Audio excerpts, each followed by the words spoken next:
Avastin, Eylea y Humira son medicamentos en la práctica médica cotidiana. La rutina nos aleja muchas veces de la magia que gracias a la ciencia y a medio siglo de descubrimientos fueron necesarios para crearlos. Hablaré de un tema complejo. Trataré de explicar cómo nacieron y evolucionaron los antiangiogénicos. Como oftalmólogo y retinólogo, estoy familiarizado con su aplicación. Para lo que no estoy muy suficientemente preparado, tal vez, es para hablar de ingeniería genética, de ADN recombinante y sustitución de genes. Sin embargo, haré mi mejor esfuerzo. Mis disculpas a los especialistas de estas áreas por algún error involuntario cometido.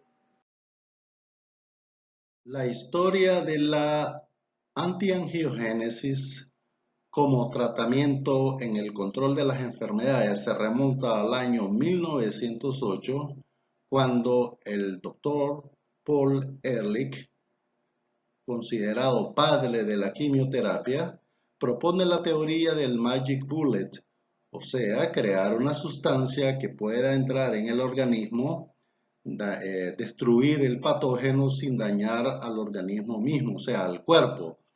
Se le conoce como padre de la quimioterapia, primero porque él acuña ese término, segundo porque es el primero en encontrar la cura efectiva contra la sífilis. Él es ganador del Premio Nobel de Medicina.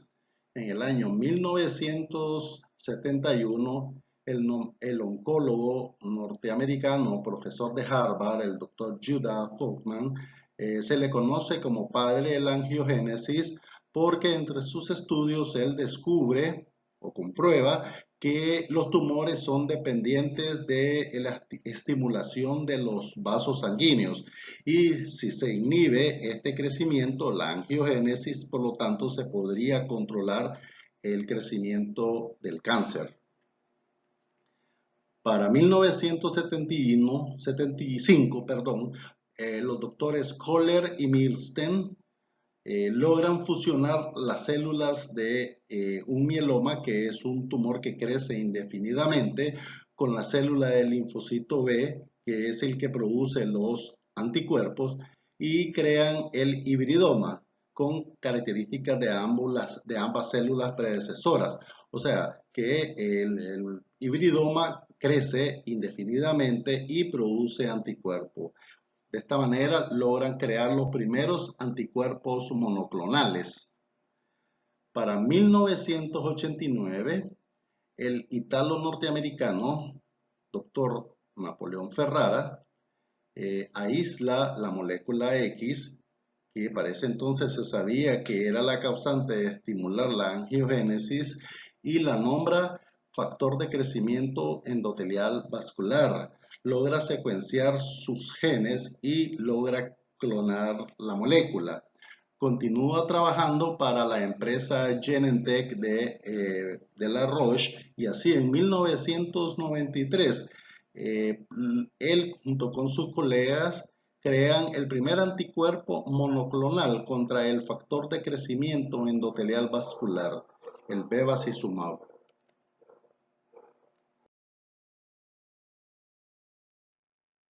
Los angiogénicos son factores de crecimiento, proteínas de comunicación intercelular que viajan por todo el cuerpo, al igual que viajan las hormonas y los neurotransmisores.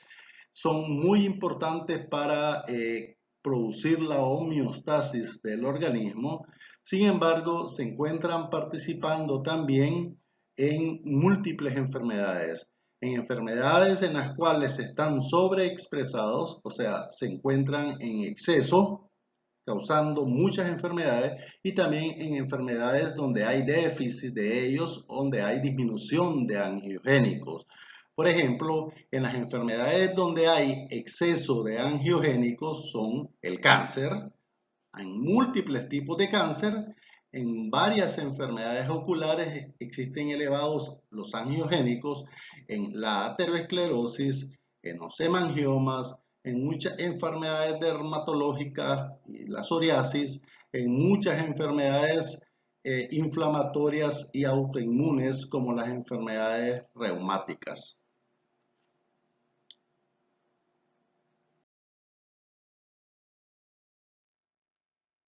Por el contrario, se ha demostrado ya que los angiogénicos se encuentran disminuidos o en déficit en patologías como la cardiopatía isquémica, en los procesos de defecto de cicatrización de las heridas, en los defectos de curación de las fracturas óseas, en los problemas de infertilidad, donde no es posible la implantación del producto de la concepción o la formación o creación de la placenta, en el daño renal progresivo y en los problemas de calvicie.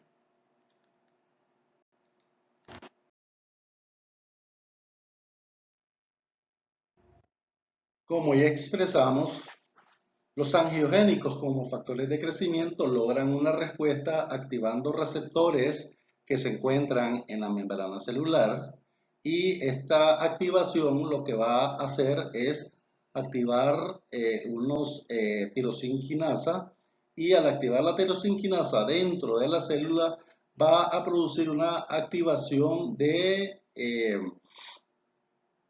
segundos mensajeros, sustancias que van a viajar hasta el núcleo para iniciar una respuesta. Algo muy interesante de los angiogénicos es que estos, una vez que activan el receptor, inician la respuesta. O sea, aunque estos angiogénicos desaparezcan de la circulación, la respuesta puede continuar dentro de las células. El objetivo fundamental de ellos es sacar a la célula de la quiescencia e iniciar el ciclo celular, o sea, la multiplicación de la célula. Participan en proliferación, migración, diferenciación, supervivencia y apoptosis.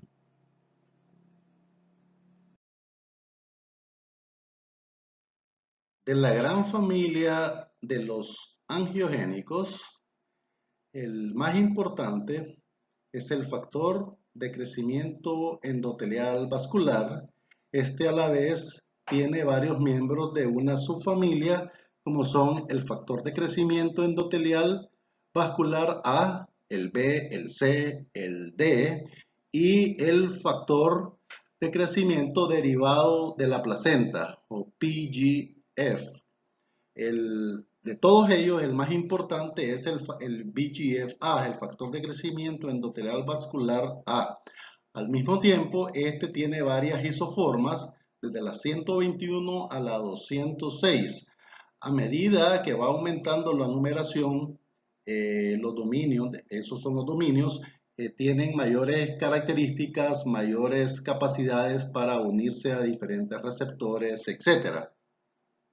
Entonces, el VEGF-A o A, lo más importante en lo que participa es la angiogénesis, en la proliferación de células endoteliales, en migración y formación de túbulos, en aumento de la permeabilidad vascular.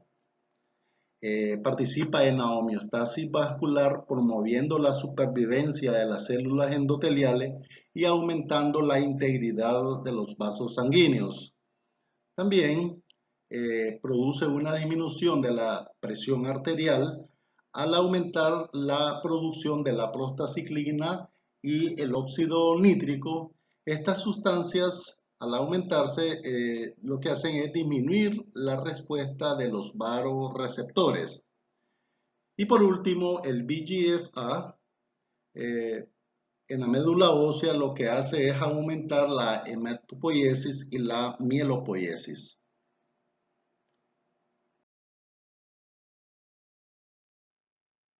En relación al otro factor de crecimiento endotelial, el PGF, el factor de crecimiento derivado de la placenta, no solamente en la placenta, también se encuentra en múltiples células del organismo. Este tiene 4 isoformas. También, y al igual que el VEGF, este participa potentemente en angiogénesis. Participa en el periodo embrionario, en la vasculogénesis, en la formación de vasos sanguíneos del embrión, promueve la maduración de las células y es muy importante a la resistencia de la terapia anti-VEGF. Ya se ha demostrado que cuando los pacientes están siendo sometidos a bloquearles el VEGF con algún producto como el bevacizumab, por ejemplo, entonces se eleva el VEGF y realiza la función que está dejando de cubrir el VEGF. En la matriz extracelular activan los fibroblastos y como proinflamación participan en el secuestro y activación de los macrófagos y reclutan células mieloides. Además, es muy importante esta molécula para iniciar el nicho de la metástasis y proliferar y migrar células cancerígenas.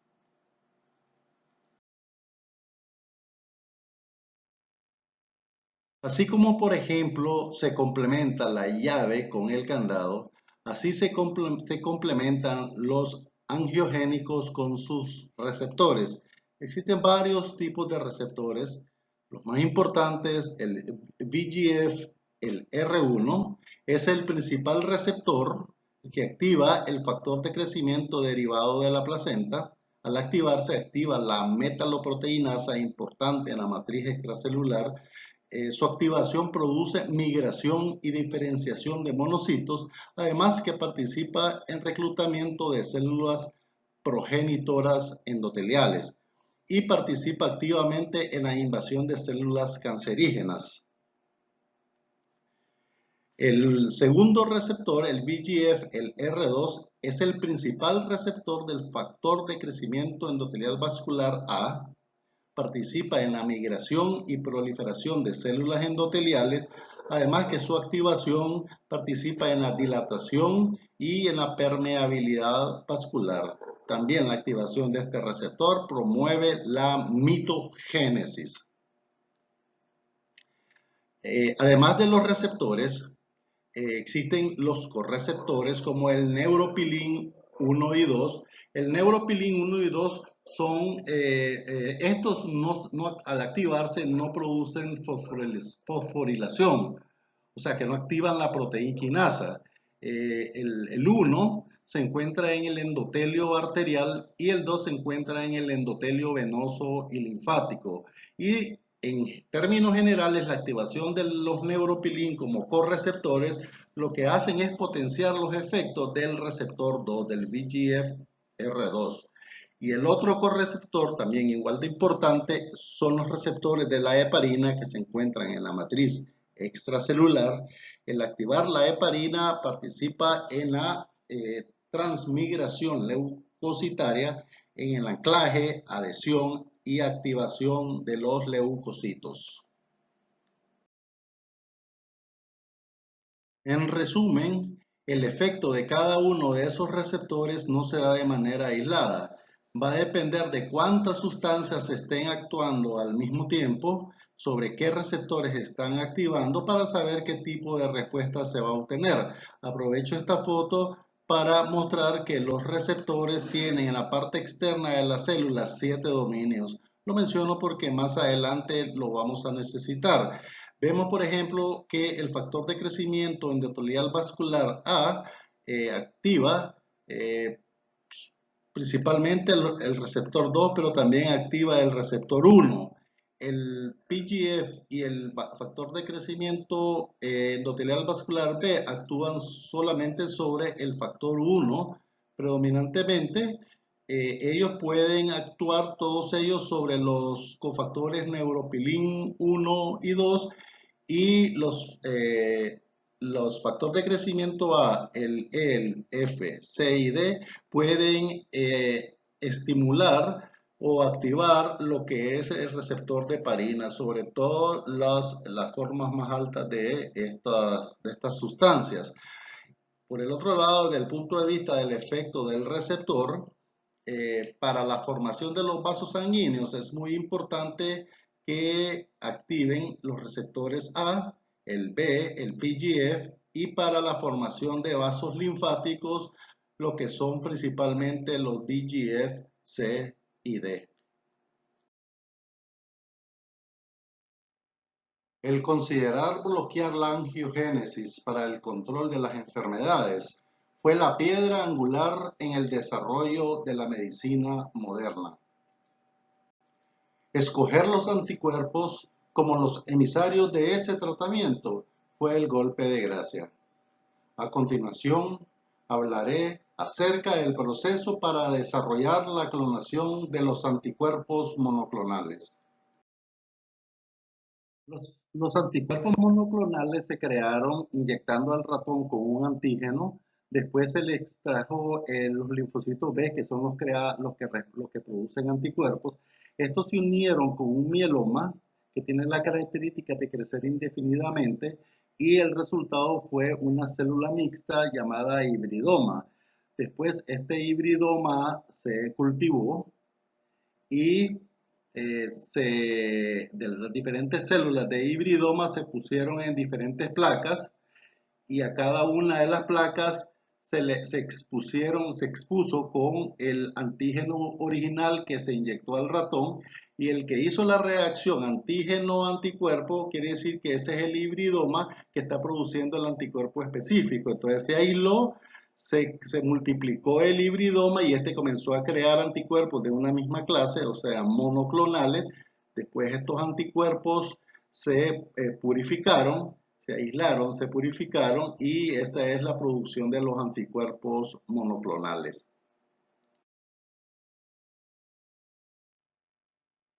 El primer anticuerpo monoclonal aprobado por la FDA de los Estados Unidos, producto del experimento anterior, fue el OKT-3 o Muromonab, 11 años después del experimento, o sea, en el año 1986. Este fue el primer anticuerpo monoclonal 100% murino, o sea, de origen del ratón.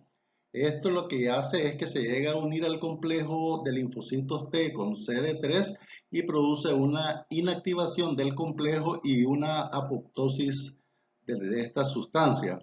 Y para lo que se utiliza es para el tratamiento en el rechazo agudo de órganos. Se usa por 7 días, se tiene que inyectar diario, porque el gran inconveniente que encontraron con estos productos murinos es que tenía muy alta inmunogenicidad, o sea que tenía una alta capacidad de que el sistema inmunológico del ser humano reconociera estas sustancias extrañas de origen murino y las eliminara del cuerpo. En las siguientes 2 décadas, la comunidad científica se verá enfrascada en buscar cómo disminuir esa inmunogenicidad en esas sustancias, en esos anticuerpos monoclonales, con el objetivo de disminuir ese componente murino, o sea, menos murino y más humano. Así vemos cómo va a ir evolucionando al pasar los años, porque mientras más humana sea la molécula y menos murina sea la molécula, va a tener menos inmunogenicidad, va a ser más aceptada por el ser humano, va a tener menos reacciones adversas y menos frecuente de aplicación de los medicamentos. Para continuar en el desarrollo de anticuerpos más seguros y más efectivos, habrá que escudriñar sus genes y moldearlos de acuerdo a nuestras necesidades. Tendremos que entender la estructura y función de los anticuerpos para poder modificarlos. Las herramientas para manipular los genes ya se habían descubierto. Solo falta aplicar el ingenio humano. De los 5 tipos de anticuerpos o inmunoglobulinas conocidas en el ser humano, el más abundante es el G o inmunoglobulina G. Es el más pequeño, es el que se encuentra en todas las partes, en todos los rincones y órganos del cuerpo, e incluso es el que es capaz de atravesar la placenta. Aquí vemos su estructura. Es importante conocer cada una de sus partes, porque dependiendo de esas partes es cómo se van a ir transformando los medicamentos al pasar los años. vemos que tiene dos extremos distales, que es donde se une el antígeno.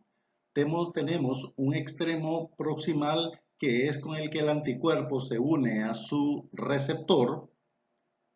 Vemos que genéticamente proviene de dos genes diferentes. Hay un gen que codifica dos cadenas pesadas unidas entre sí por un doble enlace, y otro gen va a codificar dos cadenas livianas. Estas cadenas livianas van a estar unidas a las cadenas pesadas por medio de un enlace simple.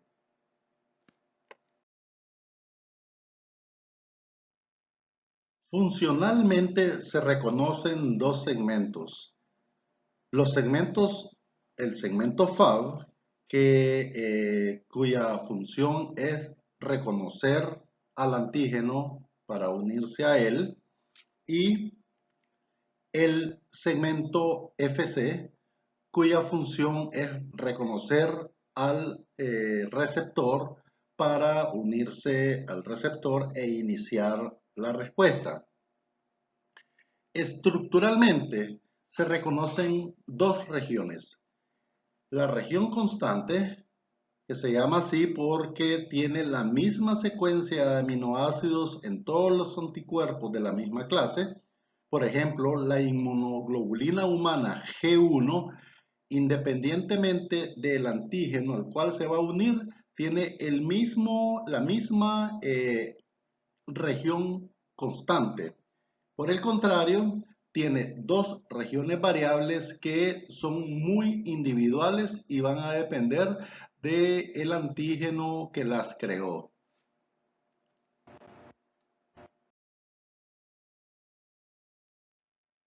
Dijimos que para modificar los anticuerpos murinos o murínicos hubo que modificar los genes. Y esto fue posible gracias al descubrimiento de tres enzimas fundamentales en la década de los 80. La primera fue una endonucleasa de restricción, que lo que hace esta enzima es reconocer la secuencia genética, digamos, del anticuerpo del ratón, y reconoce a dónde tiene que cortar y corta el segmento que queremos quitar de esa secuencia genética.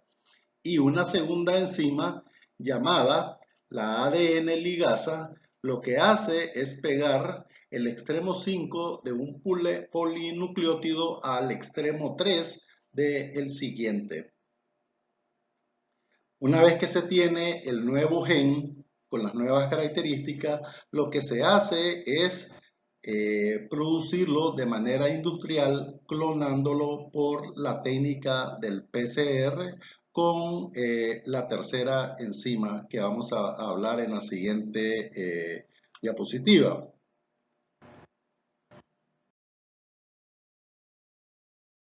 Para clonar los genes que producirán los nuevos anticuerpos, se necesita de una tercera enzima conocida como polimerasa. Además se necesita una maquinaria. Esta maquinaria va a contener básicamente la hebra de ADN que vamos a clonar.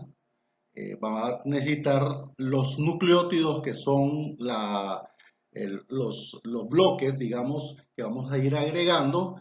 Se necesita la enzima, la polimerasa, una Taq polimerasa. Se necesitan los primers, que son los cebadores o inicializadores, que son los nucleótidos iniciales que va a reconocer la enzima, donde va a comenzar a formar la nueva hebra, y el medio de cultivo que va a necesitar para reproducir o para clonar este ADN. Lo primero que hace la máquina es que lleva la temperatura a 95-96 grados, y esto es naturaliza la hebra en 2. Una vez que lo separa, baja la temperatura a unos 62 grados, necesarios para que se unan los primers o taquiones o cebadores. Una vez que estos se adhieren fuertemente a la hebra, se sube la temperatura a unos 72 grados es la temperatura necesaria para que se adhiera la enzima, la TAC polimerasa, y comience a trabajar. Existen dos, una en sentido directo, otra en sentido inverso, y se comienza a la creación de la nueva hebra de ADN. Una vez finalizado, se vuelve a repetir el proceso, se eleva la temperatura, se desnaturaliza, se separa la hebra, se vuelve a unir los taquiones, se vuelve a unir la TAC polimerasa y en pocos minutos se han producido cientos, miles, millones de hebras de una misma tipo de ADN. El proceso será indefinido hasta que falte medio de cultivo y o nucleótidos. Los primeros que lograron modificar el anticuerpo murino obtenido por el hibridoma fueron Cherry L. Morrison y colaboradores de la Universidad de Columbia en Nueva York en el año 1984. ¿Qué es lo que hicieron? Lo que hicieron fue aislar, o sea, vieron la secuencia genética que codificaba la región variable del murino, la clonaron, ¿verdad? Del experimento del hibridoma, la lograron clonar por la manera como le explicamos anteriormente, y ese segmento se le unió a la región constante del anticuerpo humano. Al unir la porción variable con la región variable con la región constante, pues se completa el anticuerpo humano. Eso lo hicieron aprovechándose de los plásmidos. Los plásmidos son material de ADN extranuclear que tienen algunas bacterias, que esto lo que permite es poder cortar y pegar, o sea, poder usar las enzimas que hablamos anteriormente, la endonucleasa de restricción y la ADN ligasa, lo hacen dentro de estos plásmidos, cortan pedazos, quitan y ponen y forman la hebra del ADN específicamente del anticuerpo que querían crear. Ese anticuerpo, como era una porción variable de ratón y una porción constante de humano, lo que formaron fueron de dos seres diferentes, o sea, un anticuerpo monoclonal quimérico. Ya una vez que obtuvieron esto, que obtuvieron el plásmido completo, pues lo agregaron al material nuclear, al núcleo del mieloma, y el mieloma comenzó a producir o a segregar anticuerpos quiméricos. De esta manera se convirtieron en los primeros en crear anticuerpos humanos murinos por la técnica de ADN recombinante. En el 1994, 10 años después, la FDA de los Estados Unidos aprueba el primer medicamento quimérico creado por la técnica anterior, conocido como Abcicimab o ReoPro. Este anticuerpo quimérico lo que hace es competir o unirse al receptor 2B3A de las plaquetas, y al unirse a estos dos receptores lo que hacen es evitar que se una el fibrinógeno y el factor de von Willebrand, y esto evita la agregación plaquetaria. Y al inhibir la agregación plaquetaria lo que logran es ayudar junto con la heparina y la aspirina en los implantes coronarios. También se usa en la angina inestable para reducir el riesgo del infarto agudo al miocardio.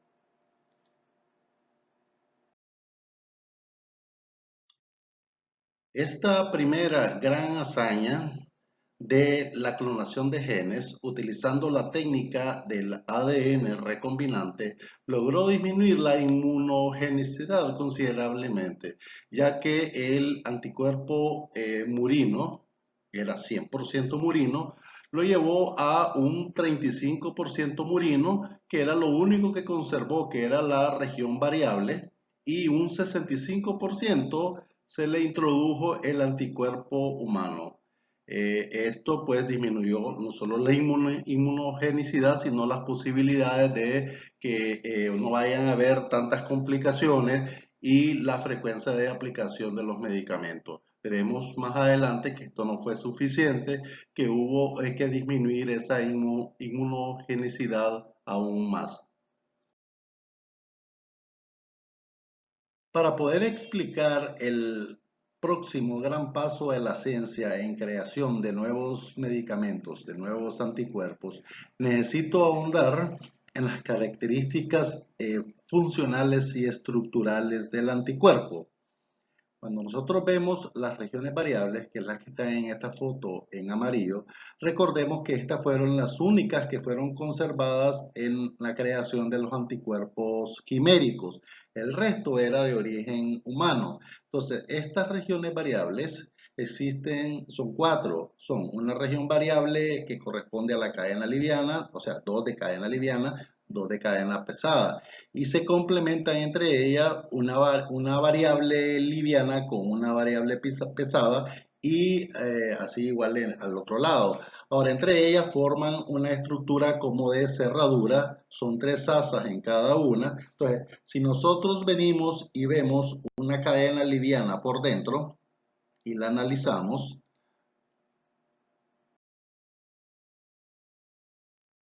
vemos que la secuencia de aminoácidos en esta representación, este es el dominio o porción segmento constante, y esto es el dominio o segmento variable de una cadena ligera. Vemos que en el extremo de la región variable o dominio variable existen tres asas, una, dos y tres. Pues esas tres asas son las únicas que conservan la especificidad del antígeno por el que fue creado. La unión de las tres asas de las tres regiones hipervariables, multiplicadas por 4, son 12 en total, equivalen a un 10% de toda la molécula, de todo el anticuerpo. Y es precisamente lo único que se necesita ahora trasplantar en la nueva creación de anticuerpos para que conserve la especificidad por la que fue creada.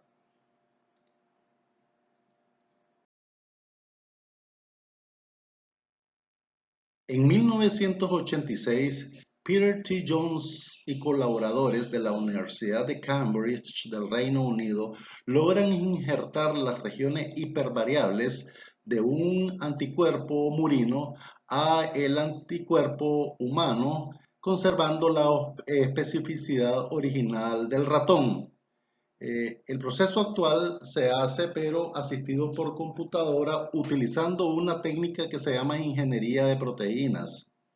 Ahora, la secuencia de genes del nuevo anticuerpo monoclonal humanizado, que se convierte en humanizado porque ya solo el 10% es de origen murino y el 90% es humano, se amplifica por la técnica del PCR que ya explicamos, y este material genético se agrega a la bacteria E. coli o a los ovarios de hámster chinos para la producción de los anticuerpos humanizados.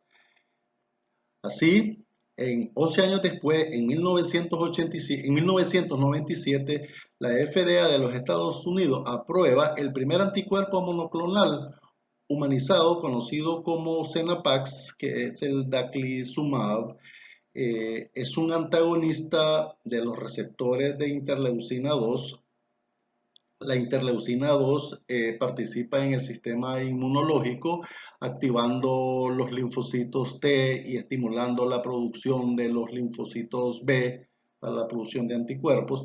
Entonces, al bloquear esta respuesta, lo que se hace es se utiliza en la profilaxis del rechazo para el trasplante de órganos.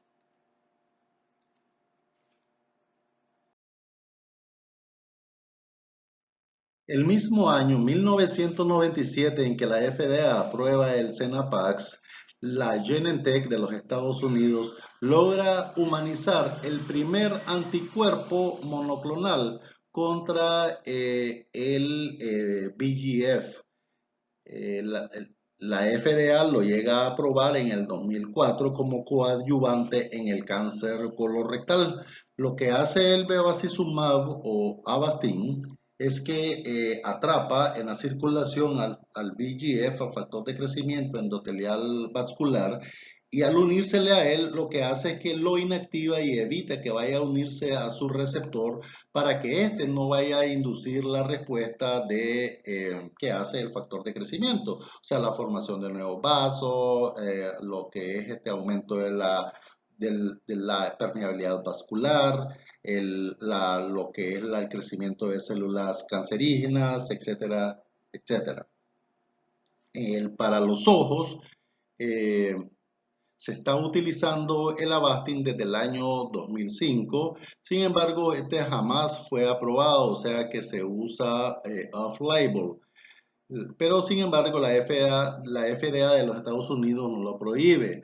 Hay estudios multicéntricos que demuestran que este medicamento es igual de efectivo que el ranibizumab, que sí es el medicamento que fue aprobado para usarse en los ojos, que a propósito fue producido por la Genentech, la misma que hizo el bevacizumab o Avastin.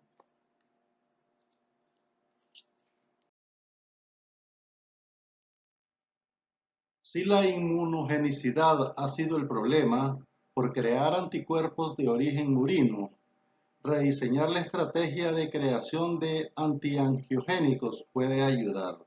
La comunidad científica ahora apuesta por diseños más genéticos para crear estos antiangiogénicos.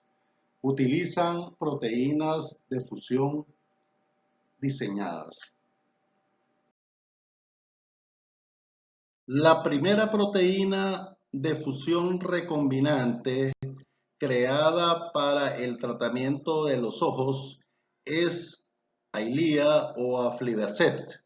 En el 2003, la empresa Regeneron se asocia con Sanofi para la producción y la distribución de Saltrap para el tratamiento de uso sistémico, y en el 2006 se asocia con la empresa Bayer para la producción y la distribución de Eylea para el tratamiento ocular.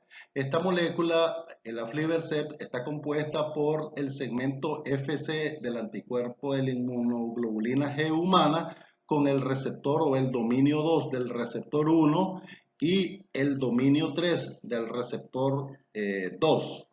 Al contener dominios del receptor 1 y el receptor 2, esta molécula se convierte en capaz de inhibir la acción del factor de crecimiento endotelial vascular A, B y C, porque los atrapa y los aleja de la circulación, y porque inhibe también el factor de crecimiento derivado de la placenta.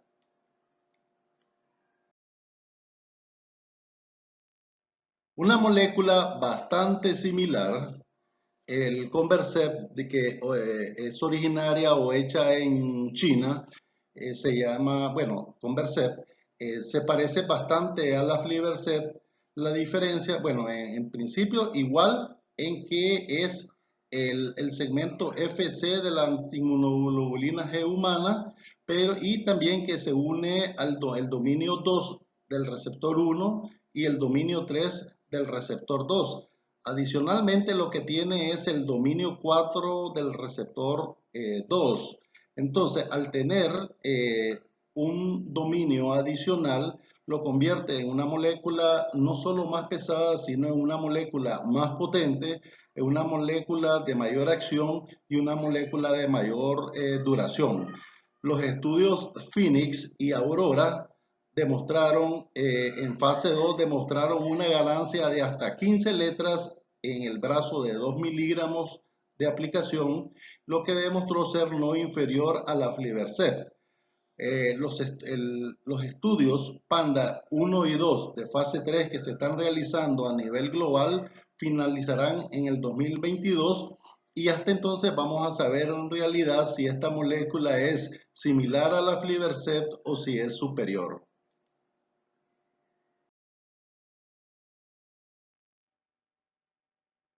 La culminación en el desarrollo de los anticuerpos es poder hacerlos humanos al 100%. De esta manera, se estará transportando el tratamiento en un vehículo igual de efectivo que el creado por millones de años de evolución, la inmunoglobulina G humana. El adalimumab o Humira es el primer anticuerpo monoclonal producido por la tecnología del ADN recombinante y que es 100% humano. Este medicamento lo que hace es que antagoniza o bloquea lo que son los receptores P55 y P75 de las células. Y estos receptores son para el factor de crecimiento de necrosis tumoral TNF-alfa. Entonces, al bloquear la acción de estos receptores, se bloquea la acción del TNF-alfa. Esta sustancia es una citoquina que estimula la fase aguda de la reacción inflamatoria. Al bloquear este proceso inmunológico, se utiliza para tratar diferentes enfermedades como la artritis reumatoidea, la psoriasis, la hidradenitis supurativa, la enfermedad de Crohn, la colitis ulcerosa, la uveitis no infecciosa, la artritis idiopática juvenil y la espondilitis anquilosante. La vida media de este medicamento, como es de origen humano, es lo más parecido a los anticuerpos naturales, por lo tanto su vida media será similar de entre 15 a 20 días aproximadamente. Se fabrica enteramente en fagos, o sea, la secuencia genética se fabrica en fagos. Los fagos, ¿qué cosas son? Son virus que infectan bacterias, pero no así no infectan seres humanos, o sea, no producen enfermedades en los humanos. En el 2017 se convirtió Humira en el medicamento más vendido en el mundo producido por ingeniería genética. Logró una ganancia o una producción de dinero de unos 18.000 millones de dólares. Entonces, ¿cómo es posible crear anticuerpos humanos, 100% humanos, sin utilizar animales en los cuales inducir una reacción inmunológica para crear anticuerpos? El primer paso se conoce como fagos modificados. Lo primero que hay que hacer es modificar los fagos, que son los virus que infectan bacterias. Lo primero es obtener linfocitos B, que son los responsables de producir anticuerpos. Estos se obtienen de donantes sanos. Se les extraen los genes que codifican las regiones variables. Nos interesan las regiones variables porque son las que participan para unirse al antígeno. Se multiplican por la técnica del PCR. Después, una vez que se tienen múltiples regiones variables, se recombinan entre ellas para tener diferentes variedades. Y una vez que se tienen estas variedades, lo que se va a hacer es que se van a insertar los genes de todas estas variables, de regiones variables, se le insertan al gen del virus, del fagos, pero con la salvedad que el sitio exacto donde se va a insertar el gen, se va a pegar el gen, es a la par de los genes que codifican la cápside del virus, o sea, su cápside, su envoltura. ¿Ya? Una vez que tenemos estos genes modificados, pues, o fagos modificados, lo que se hacen es se infectan a la bacteria, al E. coli. ¿Para qué? Para inducir la maquinaria nuclear de la bacteria y que comience a producir virus o fagos con las modificaciones que se les implementaron, que son el virus con su cápsula, con su cápside, pero que en la cápside están representadas las regiones variables. Y como eran múltiples de diferentes formas, entonces cada una de ellas va a tener una característica, una variable completamente diferente. O sea que no son monoclonales, no son idénticas. Entonces la sumatoria de de todos esos fagos es lo que se conoce como biblioteca. El siguiente paso se conoce como biopanning. Lo que se hace es que se hacen pasar todos esos virus, todos esos fagos o bibliotecas, se hacen pasar sobre el antígeno del cual queremos crear antígeno anticuerpo, en este caso el TNF-alfa. Y todos aquellos virus que se adhieren al TNF-alfa son los virus que vamos a separar. o los fagos, pues que se unen, los vamos a separar y los vamos a purificar y caracterizar. Y esto se va a repetir múltiples veces hasta tener aquellos fagos o aquellos virus que tengan la mayor capacidad de adherencia al factor TNF-alfa. Este paso, conocido como selección guiada, no es otra cosa que un control de calidad. Lo que se hace es que aquellos genes o aquellos fagos que fueron separados por su adherencia al TNF-alfa, los que mejor lo hicieron, se van a comparar con los anticuerpos murinos producidos por la técnica del hibridoma. Por ejemplo, el BH o la región variable H murina se va a unir con la región variable del fagos y se le va a medir la afinidad por el TNF-alfa, o la región, el BL murino con el BH del fagos se mide el nivel de adherencia, y se van a seleccionar finalmente solo aquellos fagos, aquellas regiones variables de los fagos que tengan el nivel de adherencia al TNF-alfa más parecido al original, o sea, al MAP murino creado por la técnica del hibridoma. La última fase es el ensamblaje. Los genes de los fagos que fueron seleccionados se unen, de la región variable obviamente, se unen o se acoplan con los genes de las regiones constantes. Eso se hacen en los plásmidos. Los plásmidos son los cassettes que permiten ensamblaje, son la mesa de trabajo, son material de ADN extranuclear que se encuentra en unas bacterias y que permiten utilizarlo para poder cortar y pegar los genes. Una vez que se completa el anticuerpo completo, o sea, la porción variable con la porción FC, entonces se insertan en los ovarios de Hunter chinos y estos comienzan a producir el anticuerpo humano y se cultiva por 15 días.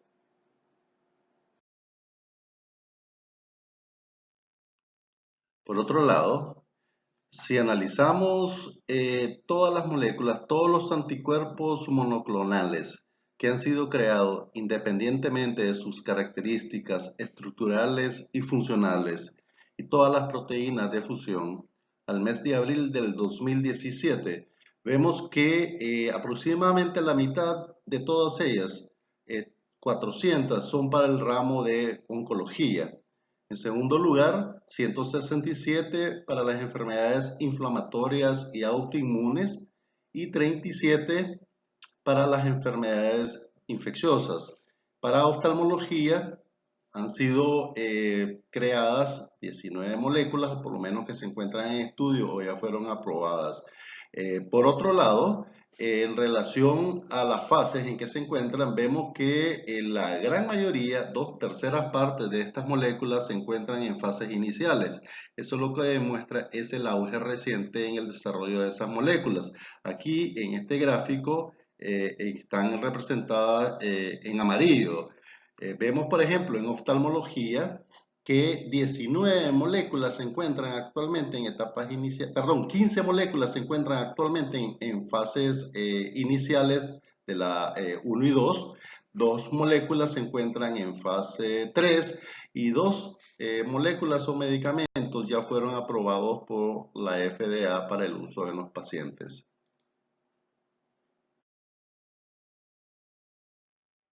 El siguiente salto evolutivo en el desarrollo de los antiangiogénicos será llevar nuestra mesa de trabajo, nuestras placas de cultivo, al interior de nuestro cuerpo.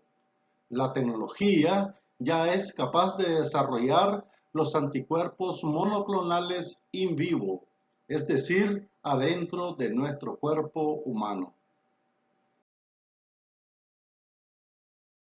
La empresa REGENXBIO está utilizando la terapia genética para transferir al cuerpo genes que sustituyan a los genes defectuosos en las enfermedades hereditarias. Para oftalmología se está usando, pero para transferir genes que codifiquen antiangiogénicos en vivo. Hay estudios en oftalmología en fase 1 y 2 que tienen el código RGX 314. ¿En qué consiste? Consiste en utilizar la cápside, o sea, la envoltura del virus, y adentro de esta se va a introducir el gen que va a codificar el segmento Fab anti-VEGF, o sea, el VLBH para producir antiangiogénicos. Estos se van a inyectar. Aquí en el video se mira que el target es el hepatocito, el hígado. En el ojo tiene que inyectarse por vitrectomía, por microcánula en el espacio subretiniano. Y ya adentro, en las células del ojo, se va a disolver el cápside. El material genético va a buscar el núcleo de las células y esto va a iniciar la transcripción y la traducción con el fin de producir antiangiogénicos, anti-VEGF in vivo para comenzar a proteger a los pacientes o atacar estas enfermedades como la degeneración macular relacionada a la edad. El gran inconveniente hasta el momento es que para poder llevar este medicamento hasta dentro del ojo se necesita vitrectomía con todos los riesgos potenciales que esto pueden llevar, como hemorragias, desprendimientos de retina. Actualmente se está haciendo estudios para poder introducir este medicamento dentro del ojo por medio de microinyectores SCS, o sea, con unas agujas tan finas que logren atravesar solamente la esclera y el medicamento quede depositado en el espacio supracoroideo. Como conclusión, me gustaría agregar que hace un poco más de 100 años la raza humana soñó con crear sustancias capaces de entrar en el organismo y poder destruir selectivamente los patógenos. En la mitad de ese tiempo se descubre la angiogénesis como causante de las enfermedades y se postula una estrategia para poder controlarla.